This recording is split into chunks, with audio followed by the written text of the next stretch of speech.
Sudah kelihatan? PowerPoint-nya Bu. kelihatan? Udah, Bu. Udah, Ya. Bu. Udah, Bu. Ya. Oke, baik. Nah, materi pertama kita adalah tentang mempersiapkan proposal. Ya, Ibu yakin kamu nggak asing lagi dengan yang namanya proposal ya?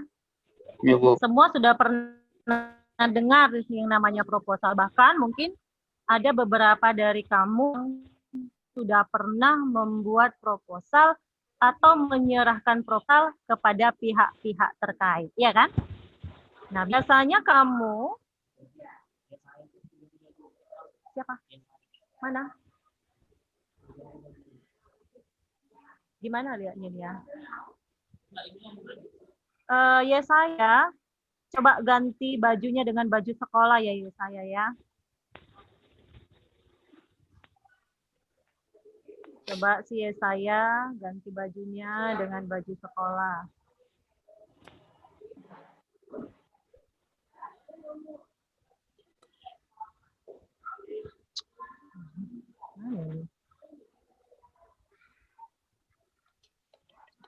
Bentar ya nak ya. Ya, Bu. Baik. Ya. Ibu harap semua sesuai peraturan ya nak ya. Pakai pakaian sekolah, pakai pakaian seragam yang sesuai dengan harinya. Jika kamu belum pakai pakaian seragam silakan ganti terlebih dahulu. Baik. Masih ada yang belum pernah dengar kata proposal? Belum, Bu. Semua udah pernah dengar ya? Udah, Bu. Udah. Siapa Udah, Bu. siapa yang sudah pernah menyerahkan proposal atau menjumpai seseorang menyerahkan proposal? Saya sudah pernah, Bu. Sudah pernah. Biasanya kamu kasih proposal itu tujuannya apa? Membuat acara. Untuk kegiatan, Bu. Kegiatan sosial. Kegiatan sosial atau acara. Iya, biasanya diserahkan sama siapa? Pada pihak ketua. Ada ketua. Lalu ada pertanyaan Ibu, proposal itu bagi yang sudah pernah bergabung dalam kepanitiaan suatu acara atau kegiatan, biasanya proposal itu ketika dibuat kegiatannya sudah terlaksana belum? Ya, besok atau usah gitu. Usah. Berarti kesimpulannya kegiatannya belum terlaksana. Ya. Ya, Bu. Nah, kita lihat dulu ya apa sih proposal itu.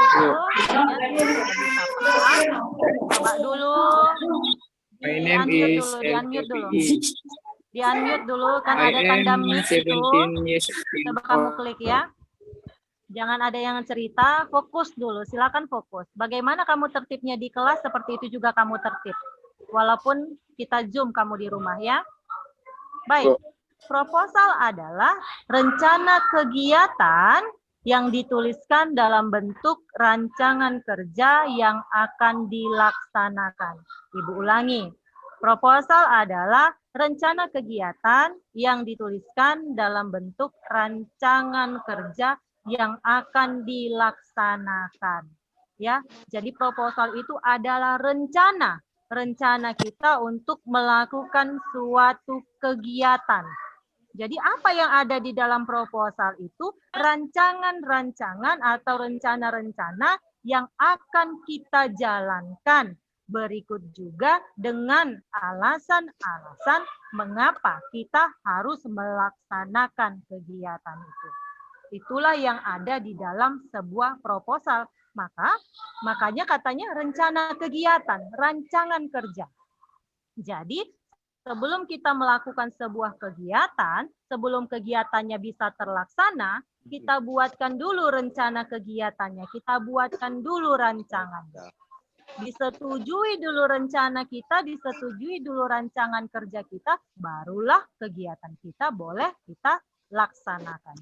Jadi gunanya proposal itu ya. Jadi coba kamu lihat di sini.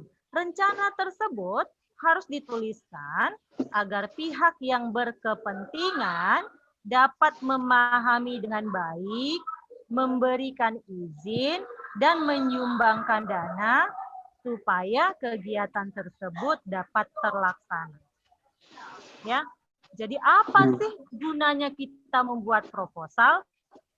Agar orang-orang yang ingin kita ajak untuk melaksanakan kegiatan itu dapat memahami apa tujuan kita melaksanakan kegiatan. Agar orang-orang yang akan kita ajak mengikuti kegiatan itu dapat mengerti bahwasanya kegiatan itu penting untuk kita laksanakan. Ya, itu tujuan kita membuat proposal. Tujuan selanjutnya adalah agar pihak-pihak terkait memberikan izin kepada kita untuk melaksanakan kegiatan. Itu juga guna dari proposal, meminta izin.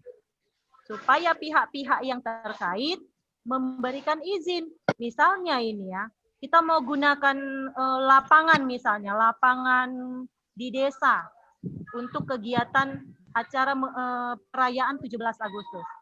Maka otomatis kita akan berikan proposal kepada pihak terkait supaya kita mendapatkan izin. Biasanya sama siapa? Sama kepala desa. Iya. Jadi kalau disetujui proposal kita itu, maka secara tidak langsung dia juga sudah memberikan izin supaya kita melaksanakan kegiatan. Iya.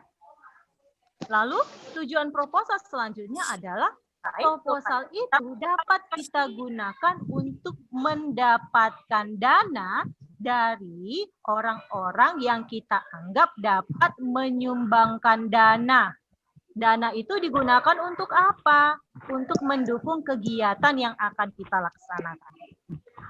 Ya. Desa. Atau lebih sering kita sebut dengan donatur. Donasi. Penyumbang. Iya. Ada penyumbang dananya. Ya, jadi itu fungsi dari proposal.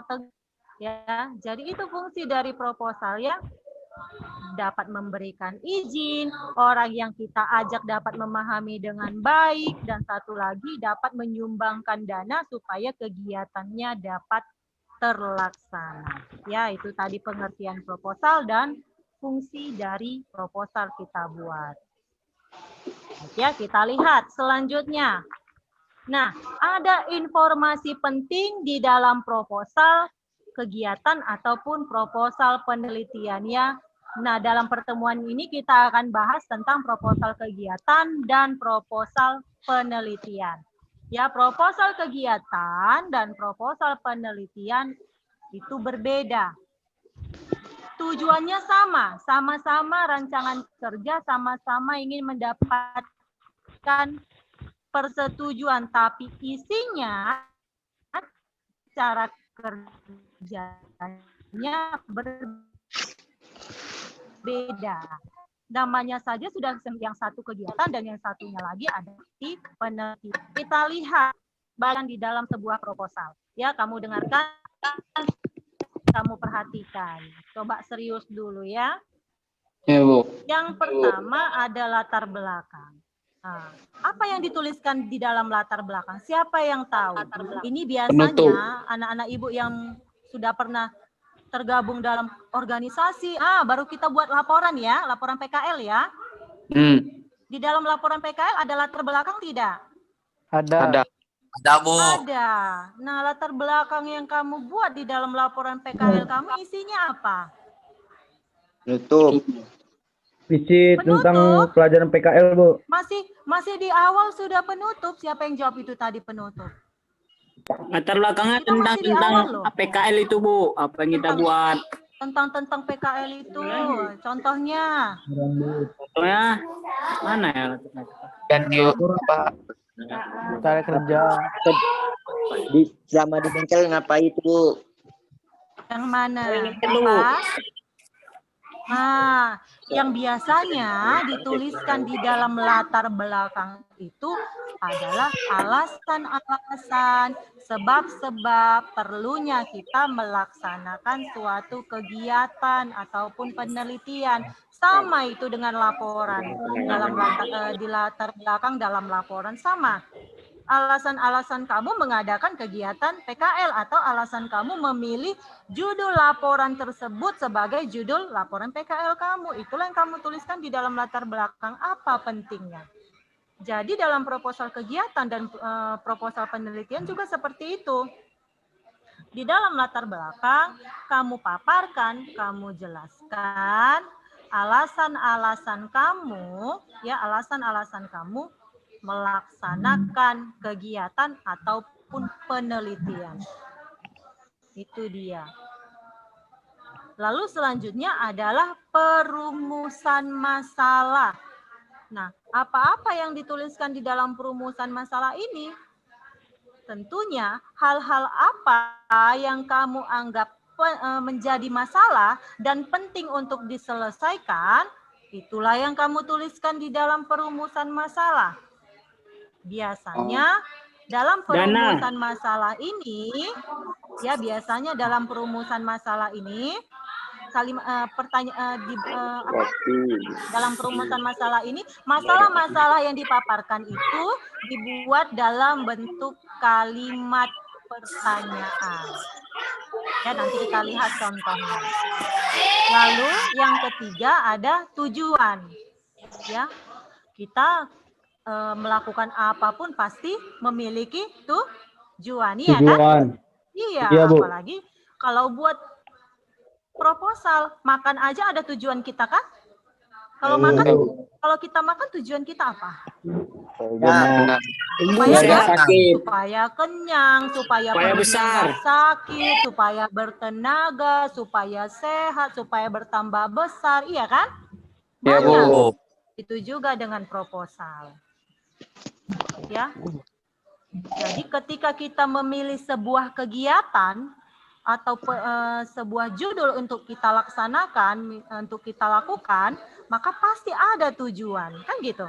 Seandainya kita mau buat proposal kegiatan, judulnya perayaan 7 Agustus di SMK Trikarya melalui Porseni, misalnya pekan olahraga dan seni misalnya. Pasti kamu ada tujuannya kan? Tujuan dari kegiatan ini adalah satu. Apa kira-kira kalau meningkatkan rasa cinta tanah air? Untuk menghargai jasa-jasa pahlawan, banyak ada tujuannya. Ya, jadi dalam proposal kegiatan ataupun proposal penelitian, tujuan-tujuan yang dicapai itu adalah jawaban dari masalah-masalah yang akan kita selesaikan di dalam perumusan masalah, gitu ya. Lalu selanjutnya ada kontribusi penelitian. Siapa yang tahu apa itu kontribusi? Pernah dengar kata kontribusi? Pernah. Kayak Apa barang itu artinya? kan? Nggak pernah, Bu. Nggak tahu. Nggak tahu. Kontribusi itu adalah sumbangan. Jadi kalau dikatakan kontribusi penelitian, ya dalam hal ini proposal penelitian berarti apa-apa saja, hal-hal apa saja yang disumbangkan melalui penelitian yang dilakukan. Ya, tentunya yang disumbangkan adalah hal-hal yang baik. Kan gitu?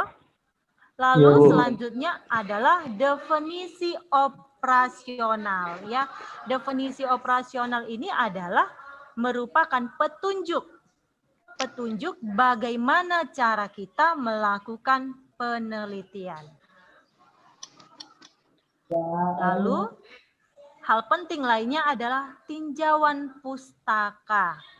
Tentunya kalau dalam proposal penelitian, ya karena ada hal yang mau diteliti, tentu ada teori-teori atau kajian-kajian yang mendasari penelitian kita itu, yang menambah pengetahuan kepada kita tentang pentingnya penelitian itu kita lakukan. Nah, tinjauan pustaka itu biasanya adalah referensi-referensi, sumber-sumber yang kita dapatkan tentang penelitian yang akan kita lakukan dari buku-buku yang kita baca yang berkaitan dengan judul penelitian kita. Itu dia tinjauan pustaka. Jadi buku-buku yang berhubungan dengan penelitian yang akan kita lakukan. Kan. Ya. Lalu ada metode penelitian. Metode itu apa? Cara, Bu. Iya, bagus. Metode itu adalah cara. Berarti isi dari metode penelitian adalah bagaimana cara kita melaksanakan penelitian. Penelitian. Gitu ya.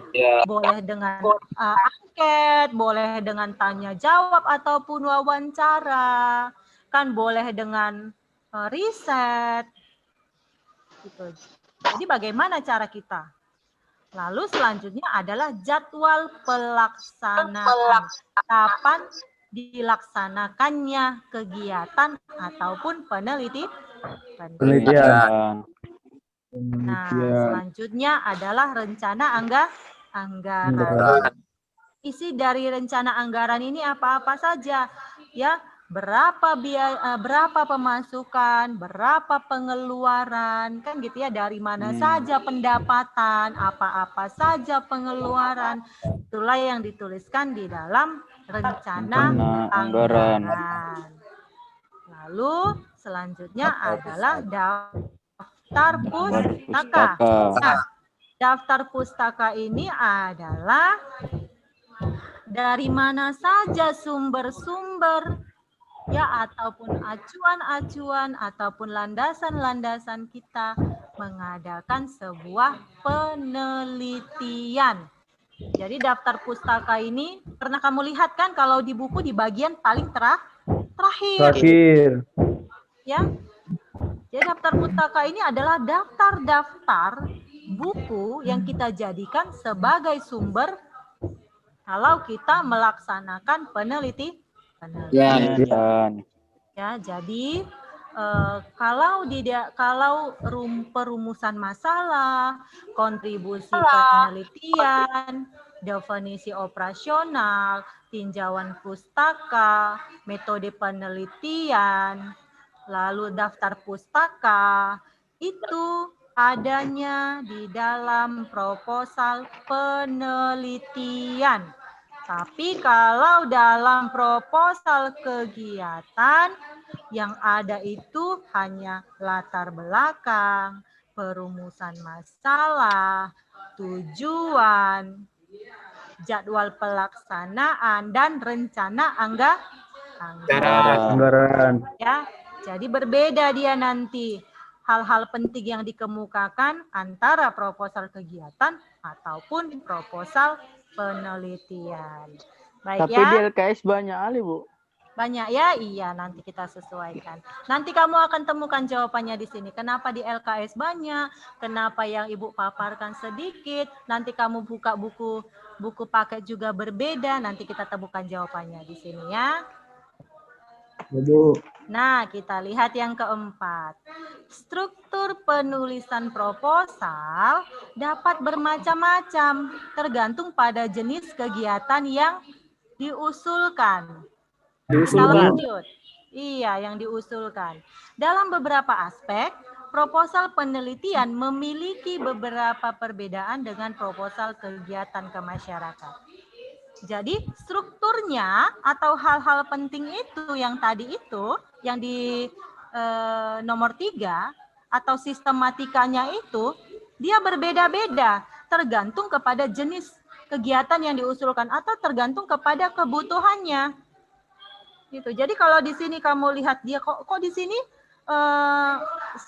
strukturnya ini ada, tapi di sini nggak ada ya. Nah, itu tidak dapat kita jadikan patokan. Kenapa? Karena sebuah proposal itu fleksibel dia, dalam arti tidak terikat.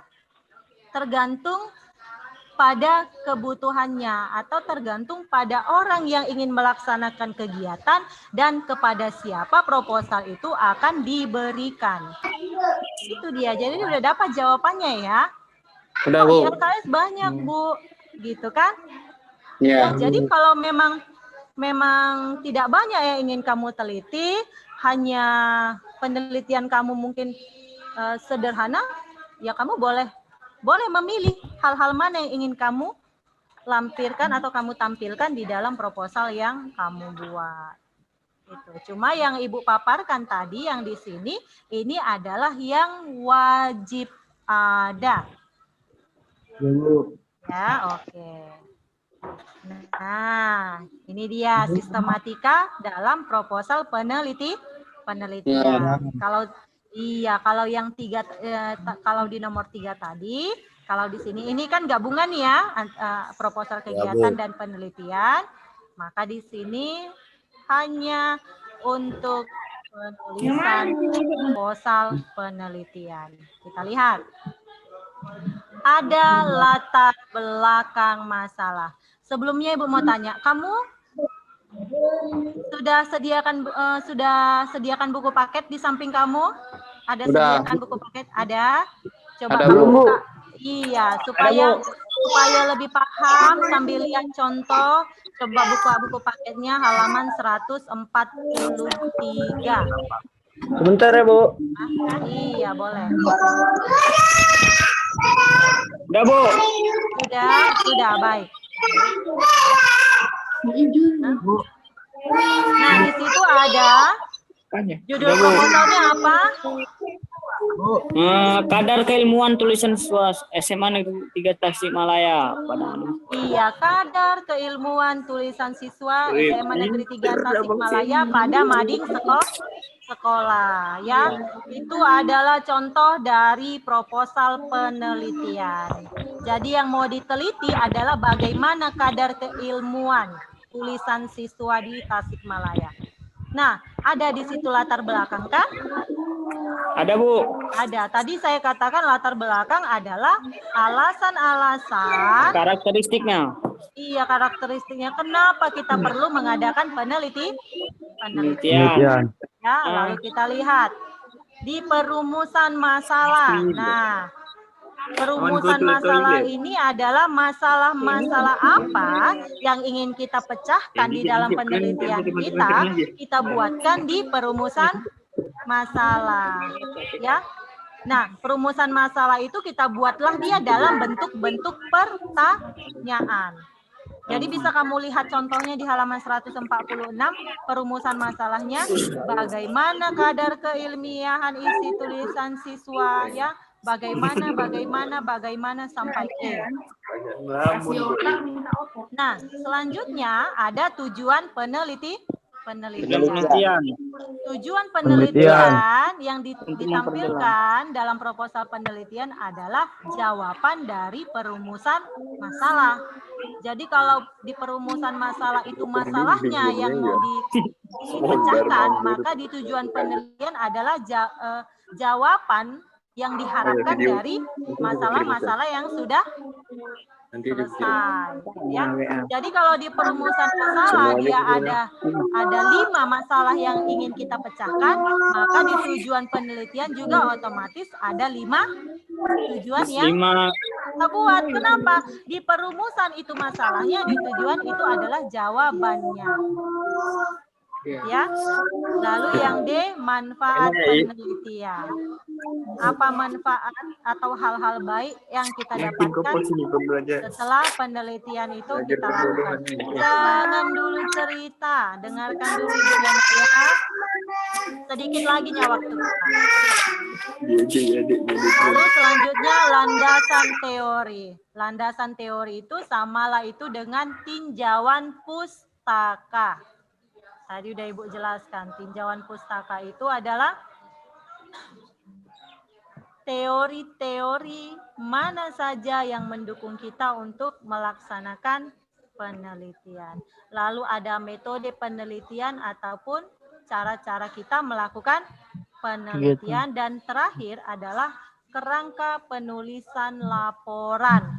Nah, setelah dalam proposal penelitian, setelah proposal disetujui, maka kita kan otomatis melakukan penelitian. Nah, setelah penelitian kita selesai, maka hasil akhirnya kita tuliskan dalam bentuk laporan. Ya, baik. Kita lihat selanjutnya. Tunggu dulu ya, kenapa nggak bisa ini? Nah, kita lihat yang ketujuh. Sistematika proposal bersifat fleksibel, tidak terikat, bergantung pada jenis kegiatan yang akan dilaksanakan serta lembaga yang hendak dituju. Biasanya setiap lembaga memiliki sistematika yang berbeda-beda. Ya, proposal itu sistematikanya tidak terikat, tergantung pada lembaga yang membuat, tergantung pada organisasi yang membuatnya. Oleh karena itu, katanya, pengusul hendaknya memperhatikan sistematika yang dikehendaki oleh penerima usul. Jadi kita kan buat proposal untuk kita berikan kepada orang yang dapat mendukung kegiatan yang akan kita laksanakan, kan? Ya, Nah, Bu. kita lihat sasaran kita, siapa yang lembaga-lembaga besar tidak bisa dong sistematika yang sederhana, harus sistematikanya yang lengkap. Lengkap. Makanya itu dikatakan pengusul hendaknya memperhatikan sistematika yang dikehendaki oleh si penerima usul. Ya, terakhir. Dengan membaca proposal, kita didorong untuk lebih kreatif dalam mencari berbagai terobosan kegiatan yang bermanfaat baik bagi kita maupun bagi orang lain. Ya, jadi proposal itu bermanfaat bagi kita dan bagi orang lain. Bagi yang melaksanakan, bermanfaat bagi yang membuat, bermanfaat bagi yang menerima juga bermanfaat. Baik, anak ibu. Sampai di situ dulu materi proposalnya. Ada yang mau ditanya? Ada yang mau bertanya?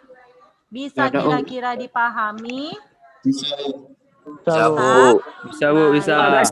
Iya. Agak sulit dipahami. Agak Iya, sulit Bu, agak sulit. dipahami. Iya, Yang Bu. mana yang agak sulit dipahami, yang mana?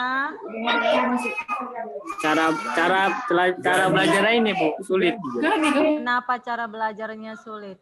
Coba dulu Ibu mau tanya si Ketawa. Sultan Samir dulu coba.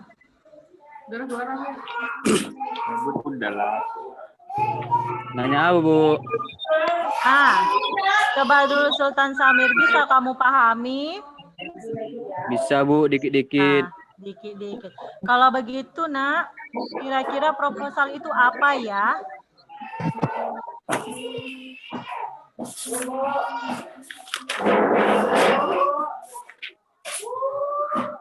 Proposal itu adalah rancangan kerja atau usulan Kerja. usulan kerja. Oke. Pengajuan atau permohonan? Iya, benar. Pengajuan ataupun permohonan. Oke, berarti sudah bisa ya, walaupun sedikit-sedikit. Minggu depan kita akan jumpa lagi, nanti kita perdalam lagi. Nah, harapan Ibu, buku paketnya dibaca ya, Nak ya, dilihat contohnya ya. Ya, Bu. Nah, baik. Sebelum kita tutup pembelajaran kita hari ini, coba dulu sekarang si Sultan Samir yang pimpin doanya. Ayo. Mir, pimpin doa, Mir. Ayo, Sultan Samir. Pimpin doa, Mir. Sebelum kita mengakhiri pelajaran, ayo. Sebelum kita mengakhiri pelajaran ini, mari kita berdoa menurut dan agama kita masing-masing. Doa dimulai.